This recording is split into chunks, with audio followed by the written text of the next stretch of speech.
नमस्ते। आज का विषय है असफलता, फेलियोर। दोस्तों, क्या आप भी पहले प्रयास में ही असफल हो गए और अब सोचते हैं क्या करें?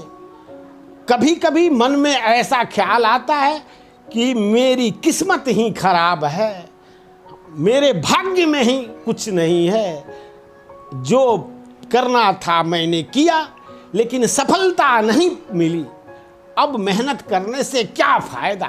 ऐसे नकारात्मक विचारों से क्या आप भी जूझ रहे हैं? तो आइए इसका मैं हल बताता हूं। आपने अपने जीवन में किसी पक्षी को घोंसला बनाते हुए तो देखा ही होगा। अथक परिश्रम करके एक एक तिनका बिटोरता है अपने घोंसला के नींव को रखने के लिए। अपने संतान के लिए एक सुरक्षित घर बनाना चाहता है वो पक्षी। क्या होता है? तीव्र आंधी आती है, भारी वर्षा होती है, तिनका तिनका करके उसका घोंसला बिखर जाता है। तो वह पक्षी क्या करता है? वहां बैठ के आंसू बहाता है, रोता है या विलाप करता है? जी नहीं, वो कुछ भी नहीं करता। बिना विलंब किए हुए अपने घोंसला को बनाने के लिए प्रयास प्रारंभ कर देता है। और हम लोगों को देखिए, किसी कार्य को हमने शुरू किया, अपने ही कमियों के कारण उसमें निरंतरता नहीं दी हमने, हमारा मन भर गया, हम विचलित हो गए और मेहनत करना ही छोड़ दिए, अपने भाग्य को कोसने लगे। ये कितनी बड़ी भूल है! ये तो हमें मानव कहलाने लायक भी नहीं है। हमारी बुद्धि इतनी भी तर्क नहीं दे सकती, हम इतनी भी नहीं समझ सकते। एक पक्षी को देखकर आप तो समझ ही सकते हैं। सत्यता को स्वीकार कीजिए, तब भी असत्य से आप लड़ पाएंगे। जब आप भोजन करते हैं तो आपका पेट स्वीकारता है कि वो भर चुका है, तो आप भोजन करना बंद कर देते हैं। जब आपको निद्रा आती है, तब आपका मन स्वीकारता है कि आपका शरीर थक चुका है, अब आपको विश्राम की आवश्यकता है।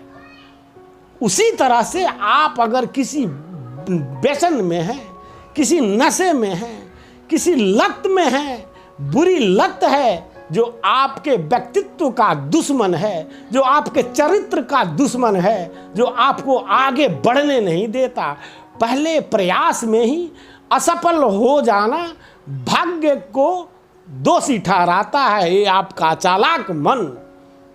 तो ये इसलिए ऐसा है क्योंकि आप स्वीकार नहीं करते। आप सत्य को स्वीकार कीजिए कि आप किसी नशे की लत में हैं, उसके बंधन में हैं, उसके गुलाम हो चुके हैं।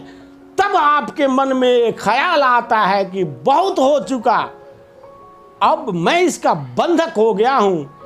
तब जाकर आपका उस व्यसन को छोड़ने का प्रारंभ होता है। तो दोस्तों, स्वीकार भाव, जो कमी है उसको स्वीकारिए और एक ही असफलता से निराश मत होइए। उसमें जो अनुभव आपको मिले हैं उसको फिर किसी और कार्य में करिए जो आपका मन पसंद हो, और निरंतर करते रहिए। बिना किसी लक्ष्य की, बिना किसी मुकाम को हासिल करने के बारे में मत सोचिए।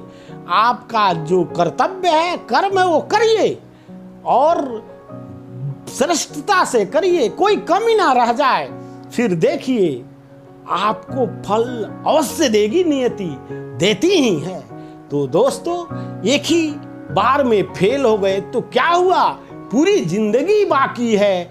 जीवन का नाम ही तो संघर्ष है और प्रयास ही सफलता की प्रथम सीढ़ी है। तो मनोज उपाध्याय को कृपया सब्सक्राइब करना ना भूलें। धन्यवाद।